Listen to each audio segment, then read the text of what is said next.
Hello everyone, welcome to IGNOU student zone. आज के इस वीडियो में मैं आपको पीआरजी ओरिएंटेशन के बारे में पूरी डिटेल में बताने वाली, तो वीडियो को बिना स्किप के पूरे एंड तक देखिएगा ताकि आपको पीआरजी से रिलेटेड आपके जितने भी डाउट्स हो सारे क्लियर हो जाए।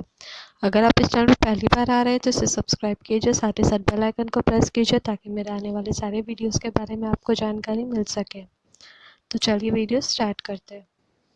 तो ये है unit 2 international marketing orientation and involvement का 2.3 इंटरनेशनल मार्केटिंग ओरिएंटेशंस के पॉइंट्स है EPRG orientation and EPRG orientations and characteristics of firm.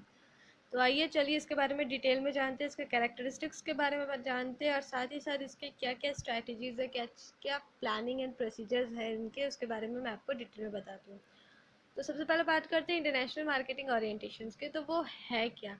तो आज के डेट में जो सबसे ज़्यादा ट्रेंड है बिजनेस का रिसेंट ईयर्स में, वो है कि बिजनेस जो है वो इंटरनेशनली भी हो रहा है, ना कि वो सिर्फ डोमेस्टिकली अपने बिजनेस को ग्रो करने के लिए बिजनेसमैन एक्शन ले रहे हैं, साथ ही साथ वो अपने बिजनेस को इंटरनेशनली भी ले जा रहे हैं। तो बहुत सारे जो कंपनी है, जो बहुत सारे ग्रोइंग नंबर ऑफ कंपनीज है पूरे वर्ल्ड में, वो अपने आप को इंटरनेशनल मार्केट में भी इन्वॉल्व कर रहे हैं। तो जो ग्लोबल ट्रेंड है मर्चेंडाइज का, वो भी इंक्रीज हो रहा है अपने करंट वैल्यू से, जिसका कि करंट वैल्यू पहले $2 ट्रिलियन था 1980s में, वो अब $6 ट्रिलियन हो गया है 2000 में। ठीक है, तो आज के डेट में क्या हो रहा है कि बहुत सारे कंपनी अपने आप को एक्सपोर्ट इंपोर्ट में भी इन्वॉल्व कर रहे हैं, वो भी बहुत सारे कमोडिटीज़ के लिए। तो ना ही सिर्फ ग्लोबल ट्रेंड ग्रो कर रहा है बहुत ज़्यादा रेट में, पर जो बहुत सारे टेक्निक्स होते हैं जो ओवरसीज़ मार्केटिंग का, वो भी डाइवर्सिफाइड हो रहे हैं और साथ ही साथ सोफेस्टिकेटेड भी हो रहे हैं। जो इंटरनेशनल मार्केट जो है वो अब सिर्फ एक ट्रेडिशनल टेक्निक नहीं रह गया है गुड्स को प्रोड्यूस करने के लिए कोई भी कंट्री का। जैसे बहुत सारे कंट्रीज़ क्या करते हैं कि गुड्स प्रोड्यूस कराते हैं दूसरे कंट्री में, रॉ मटेरियल्स कहीं और का होता है, बट अब ये हो गया कि बहुत सारे कंट्रीज़ जो है अपना प्रोडक्ट को, अपना बिजनेस को इंटरनेशनल मार्केट में भी ग्रो कर रहे हैं, वहाँ पे भी अपना प्रोडक्ट को सेल कर रहे हैं, जिसमें कि सबसे ज़्यादा हो जाता है फैक्टर ऑफ प्रोडक्शन का मूवमेंट। जैसे बहुत सारे गुड्स जो होते हैं वो सिर्फ एक कंट्रीज का उसमें इन्वॉल्वमेंट नहीं होता बनने में, रॉ मटेरियल उस प्रोडक्ट का कोई और कंट्री का होता है, उसका सेमी जो मटेरियल बन के तैयार होता है, सेमी स्टिच मटेरियल या जो भी, मीन्स आधा बनता है, कुछ पार्ट्स हो गए कोई चीज़ का, तो वो कोई और कंट्री का होता है, उसको फिर कंप्लीट फिनिशिंग कोई और कंट्री देता है। तो ऐसे बहुत सारे कंट्रीज इन्वॉल्व होते हैं। जैसे कि ह्यूमन स्किल, कोई कंट्री का ह्यूमन स्किल इसमें इन्वॉल्व हो गया है, कोई कंपनी या कोई कंट्री इसके लिए फाइनेंस कर रहा है, कोई कंट्री जो है मशीनरी प्रोवाइड कर रहा है, टेक्नोलॉजी प्रोवाइड कर रहा है। तो ऐसे बहुत सारे चीज़ों का मिल करके जो क्या होता है कि एक दूसरा कंट्री एक्सपोर्ट कर सकता है। अब क्या है कि जो the trend towards more and more internationalization of business has thrown many challenges to international marketing managers. तो जो ट्रेंड है उसके थ्रू क्या होता है कि ज़्यादा से ज़्यादा जो इंटरनेशनलाइजेशन है बिजनेस का, वो बहुत सारे चैलेंजेस थ्रो करता है, बहुत सारे चैलेंजेस का सामना करना पड़ता है जो इंटरनेशनल मार्केटिंग मैनेजर्स होते हैं उनको। One of the major challenges related to the type of orientation that a firm should give to its overseas marketing operation, that is whether it should extend the strategies that is applies in the domestic market to its overseas operation, or whether export markets warrant different strategy। तो सबसे major इस challenge जो face करना पड़ता है वो मतलब एक तरह से ओरिएंटेशन से रिलेटेड होता है कि फर्म को ओवरसीज मार्केट ऑपरेशन मतलब दे देना चाहिए, या तो फिर मतलब कि जो अपना जो स्ट्रैटेजीज है डोमेस्टिक मार्केट को ओवरसीज में ऑपरेशन में डालने का, उसको वो एक्सटेंड कर सक दे, या तो फिर अपना एक्सपोर्ट मार्केट को वेरेंट करे डिफरेंट स्ट्रैटेजीज से। मतलब जो वो कंटिन्यू, जो पहले से उसका स्ट्रैटेजी है वो उसको कंटिन्यू रख करके ही अपना जो ओवरसीज मार्केट में अपना प्रोडक्ट का सेल कर रहा है, अपना बिजनेस चला रहा है, उसको कंटिन्यू करे या तो फिर उसे वो चेंज कर दे। So some guidelines to the above issue are provided by the EPRG framework, which identifies 4 types of orientation towards internationalization of business operation. तो इस सब जो प्रॉब्लम्स होते हैं, जो चैलेंजेस होते हैं, उसके लिए EPRG का फ्रेमवर्क बहुत सारे गाइडलाइंस दिया हुआ है। उसमें जो 4 टाइप्स ऑफ ओरिएंटेशन वो लोग आइडेंटिफाई किए हैं, जो कि बिजनेस ऑपरेशन के इंटरनेशनलाइजेशन के लिए दिया गया। तो पहला है एथनोसेंट्रिज्म, दूसरा है पॉलीसेंट्रिज्म, तीसरा है रीजियोसेंट्रिज्म एंड चौथा है जियोसेंट्रिज्म। These orientations are assumed to reflect the objectives and philosophies of a country towards international operation and to lead to different management strategies and planning procedure. तो जो ये orientations है वो assumed उसको किया गया है कि वो reflect करता है objectives को और philosophies को किसी भी company का international operations में, और वो lead करता है बहुत सारे अलग अलग management strategies को और planning procedures को। तो अब बात करते हैं APRG ओरिएंटेशंस के। तो जो कंपनी है वो कंसिडर करता है to flow ethnocentric orientation in its international operations when it does not differentiate between domestic and foreign market and consider that technique which are applied to domestic marketing can be applied equally effectively in overseas marketing also।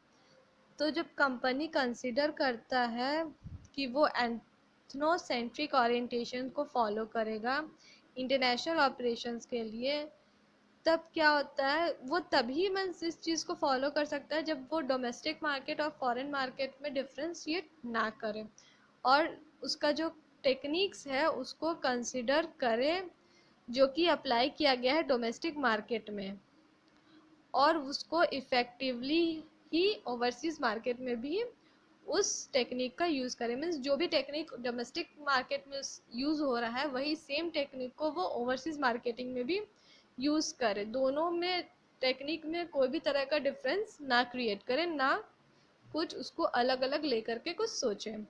The philosophy of a firm in polycentric phase is that each overseas market is different from the other and that local techniques are personnel and best suited to deal with local conditions।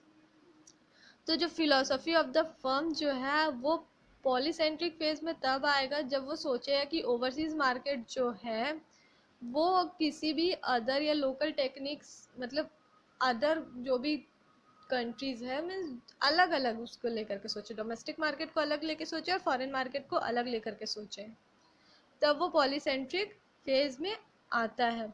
और उसके क्या होता है कि जो local techniques और personal है वो उसी हिसाब से जहाँ पे बेस्ट सूट करेंगे, जैसे लोकल टेक्निक्स है, लोकल पर्सन है, तो वो लोकल कंडीशन में ही सूट करेंगे, और जो फॉरेनर्स मीन्स फॉरेन कंट्रीज़ में, फॉरेन मार्केट्स में जो है वो वहाँ के टेक्निक्स और वहाँ के पर्सनल वहाँ पे यूज़ होंगे। The firm in the regiocentric phase recognizes the common features of a region and designs regional strategies। जो रीजियोसेंट्रिक फेज है वो रिकॉग्नाइज करता है रीजन्स और डिज़ाइन करता है रीजनल स्ट्रैटेजीज़ को।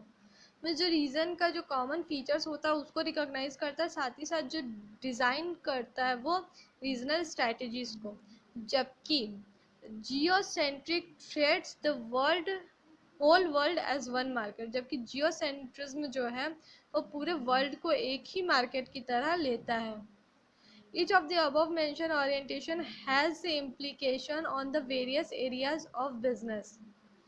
तो इस जो चारों ओरिएंटेशंस है उसका बिजनेस में अपना एक अलग ही एरिया है।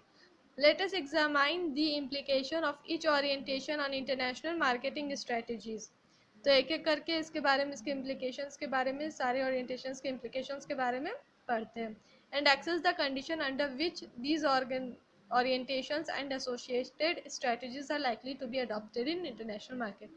तो ये भी जानते हैं कि जो भी ये सारे चारों ओरिएंटेशंस हैं वो किस कंडीशन में एक्सेस किया जा सकता है और क्या क्या इससे रिलेटेड स्ट्रैटेजीज अडॉप्ट किए जाने चाहिए या कौन से स्ट्रैटेजीज में ये सब आते हैं इंटरनेशनल मार्केटिंग के।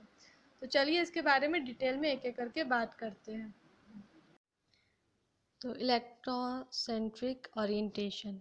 In this phase of the firm's operations, overseas operations are generally considered secondary to domestic operations and primarily as a means to dispose of domestic surplus production. तो ये जो फेज़ है फर्म का operation का, यहाँ पे overseas operations को generally secondary consider किया जाता है डोमेस्टिक ऑपरेशंस के कंपैरिजन में, और प्राइमरी लिया जाता है as a means of dispose of domestic surplus production. Under such a situation international marketing activities are normally controlled from the home country office. ऐसा सिचुएशन में जो इंटरनेशनल मार्केटिंग एक्टिविटीज़ होता है वो होम कंट्री के ऑफिस से control किया जाता है।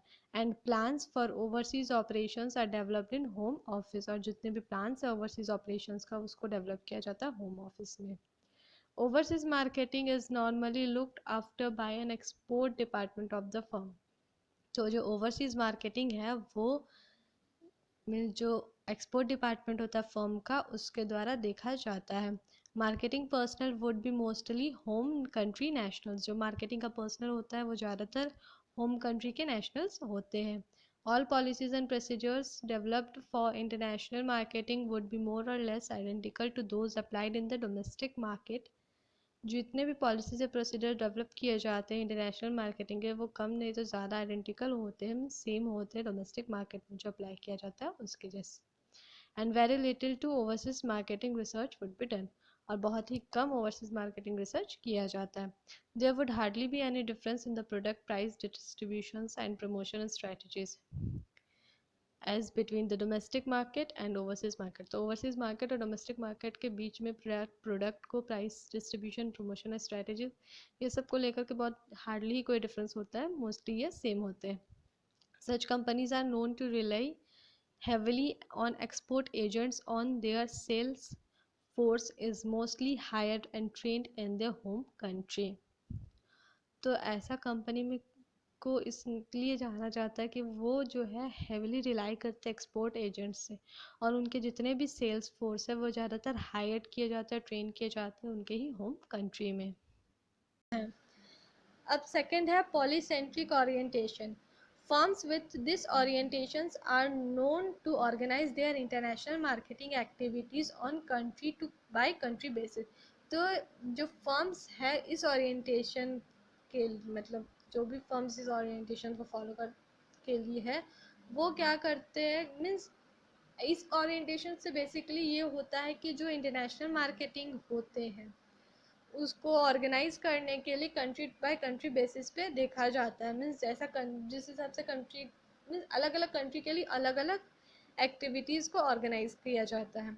Each country is treated as a separate entity. तो जो भी कंट्री है उसको एक सेपरेट एंटिटी की तरह देखा जाता है। Subsidiaries are established in all overseas market. जो सब्सिडरीज हैं वो सारे ओवरसीज़ मार्केट में इस्टेब्लिश किए जाते हैं। Each subsidiaries operating independently of others. जितना भी सब्सिडरीज होता है वो इंडिपेंडेंटली ऑपरेट करता है। Having its own objectives and plans. उनका खुद का ही ऑब्जेक्टिव्स होता है, खुद का ही प्लान होता है, वो किसी पे डिपेंडेंट नहीं होते हैं। Strategies are worked out separately by each country be they in the area of product price distribution and promotion. तो स्ट्रैटेजीज़ जो है वो अपने अकॉर्डिंग ही वो कंट्रीज़ जो है वो बनाते हैं। मीन्स अलग अलग कंट्री का अलग अलग स्ट्रैटेजीज़ होता है और वो स्ट्रैटेजीज़ के हिसाब से अपना वो काम करते हैं। चाहे जैसे कि area of product price distribution promotion, means अलग अलग कंट्री अपने हिसाब से स्ट्रैटेजीज़ बनाती हैं और उसी स्ट्रैटेजीज़ के अकॉर्डिंग ये सारे एक्टिविटीज़ को फॉलो करती हैं। Marketing research is done independently in each country. तो मार्केटिंग रिसर्च जो है वो ईच कंट्री का मतलब हर एक कंट्री का वो अपना इंडिपेंडेंटली करते हैं। ऐसा नहीं कि कोई कंट्री का सेम दो कंट्री का मार्केटिंग रिसर्च जो है वो सेम कंडक्ट किया जाएगा। इसमें अलग अलग कंट्री का अपना अलग अलग मार्केटिंग रिसर्च होता है। The sales force would be mostly local nationals. पर जो सेल्स फोर्स होते हैं वो यहाँ पे भी मोस्टली लोकल नेशनल्स होते हैं। पर एथनोसेंट्रिक में क्या होता है, पूरी तरह से सेल्स फोर्स जो है वो होम कंट्री में ही ट्रेंड और हायर्ड किया जाता है। पर यहाँ पे पॉलीसेंट्रिक में ऐसा नहीं है, यहाँ पे मोस्टली लोकल होते हैं पर कुछ कुछ मीन्स ओवरसीज मार्केट के भी होते हैं। अब नेक्स्ट है third, regiocentric orientations. In this phase the firm recognizing the common features of a region. जो इस फेज में क्या होता है, फर्म जो है वो रिकॉग्नाइज करता है मतलब उस रीजन का कॉमन फीचर क्या है, views that region as one market and organize activities for that region as a whole। तो वो क्या करता है कि एक रीजन को एक मार्केट की तरह लेता है और उसी हिसाब से एक्टिविटीज़ को ऑर्गेनाइज करता है, मीन्स उस रीजन को ऐसा होल लेता है और पूरा उसी हिसाब से एक्टिविटीज़ को ऑर्गेनाइज करता है। Marketing personnel are recruited from that region. तो मार्केटिंग पर्सनल जो है उस रीजन से रिक्रूट किए गए हैं। Regional channels of distributions are developed. तो रीजनल चैनल ऑफ डिस्ट्रीब्यूशन को डेवलप किया जाता है। And policies in respect of other areas. और मीन्स जो डिस्ट्रीब्यूशन है उसको डेवलप किया जाता है, पॉलिसीज़ को भी मीन्स किया जाता है, वो भी अलग अलग एरियाज़ के अकॉर्डिंग, जैसे कि प्रोडक्ट प्राइस प्रमोशन, उस सबको देख करके रीजनल ओरिएंटेशन, उस सबका एक रीजनल ओरिएंटेशन होता है।